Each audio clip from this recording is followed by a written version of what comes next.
Hello, my surplus addicts. So today I'm gonna be showing y'all some recent acquisitions I got a hold of, which is the Romanian M90 leaf parka with hood, and some mittens that I got with it. They're trigger mittens, not much to it.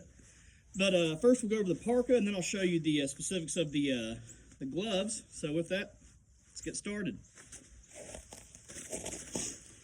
So, put these down for right now. So first, obviously, you can see I'm wearing the parka, and this is a 3XL, although it's a little tight, which European sizes tend to be a little smaller. So first, obviously, it's got a hood, and it fits over my Ushanka. And it's a little hard for me to reach back there and get it, but, you know, I got it. It's pretty much, I think it's about kind of like how Soviet-sized hoods are usually meant to fit over helmets and things like that. In this case, my Ushanka. And let me see if I can get where I can show y'all. But where it collapses in, there's a zipper back there. Normally, it's something like buttons or it's detachable. In this case, I guess they just figured it was more effective to, since you're using it only occasionally, depending on circumstances, I guess it was just more efficient to put a small zipper back there that you can easily repair or replace, I don't know. But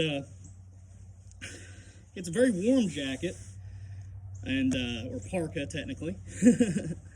But it has an inner lining. I'm not sure what it's made of, but it's got an inner lining, and let's go ahead and open it up and I'll show you.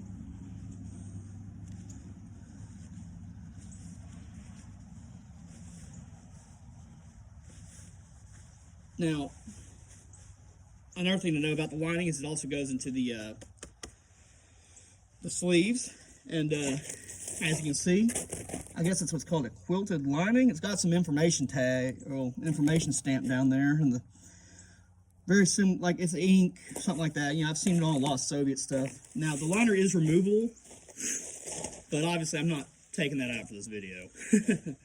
But you'll also find that it has elastic cuffs to basically lock out the cold, and of course it's got strings in the parka cuffs itself, so you can actually tighten those up. And overall, it's a very sturdy, very warm coat. Another feature it's got that I like, the pockets, they're not slanted like paratrooper pockets or anything like that, but they're sideways, and it feels like it can fit a phone. Definitely can fit a phone. Tried that earlier. But let me go ahead and show you something neat. So if you try to feel under, you won't find a pocket. And that, at first I thought that was perplexing. So what I did was I went ahead and opened it up. And what I found was that you can only access the pocket once you've properly unbuttoned it. And I actually thought that's actually really secure. That's a really interesting way to go ahead and do that. I've never seen anything like that personally before, but either way, I thought that was actually really a really effective way of keeping your stuff secure. Then let's go ahead and take it off, and oh yeah, there's also, of course, little strings in here so you can tighten up around the waist, so on and so forth. And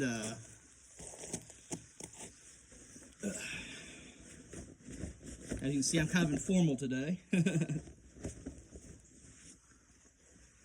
But you've also got pockets on the side here where you put your hands, although I'm sure drill sergeant or battalion commander wouldn't like that. And then, of course, you got your epaulettes on the arms. The hood also has adjusters, too. Overall, it's just a really... Oh, yeah, there's even these things for belt in the back. So it's a very interesting coat. It's even got these little things on the collar here where I believe you can keep the collar up and basically add more warmth. So I thought that was really interesting. And it's got a lot more features, I think. Like, I don't know what this is. It doesn't feel like a pocket necessarily. No, but It's just there's a lot to this Parka I still haven't really discovered yet, but overall, I think it was a good investment. I picked it up personally because I have a little bit of heritage in that part of the world. I thought this would be kind of something cool to have. So with that, let's move on to the trigger mitts. Now, the mitts have a nice shell, outer shell, and they have a pile lining of some form. I think it's wool, maybe. But only this one has a trigger deal, which is your right hand, which I think I know why. Most people are generally right-handed, but basically you just stick your finger through. And, yeah, pretty self-explanatory, not much to it.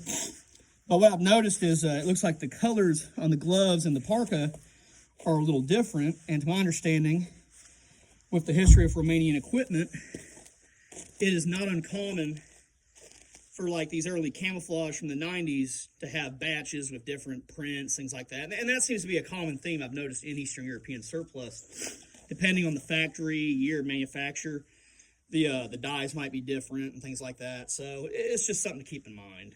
But I should have some pants in soon, and I'm hoping by then my weight will be even better. And that's right, I'm losing weight, and I'm actually getting where I can actually do more videos like this.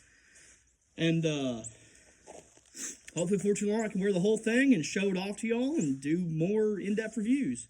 So with that, I want to ask that you like, subscribe, comment. If you have any questions, keep it constructive. And with that, keep it cushy, my surplus addicts.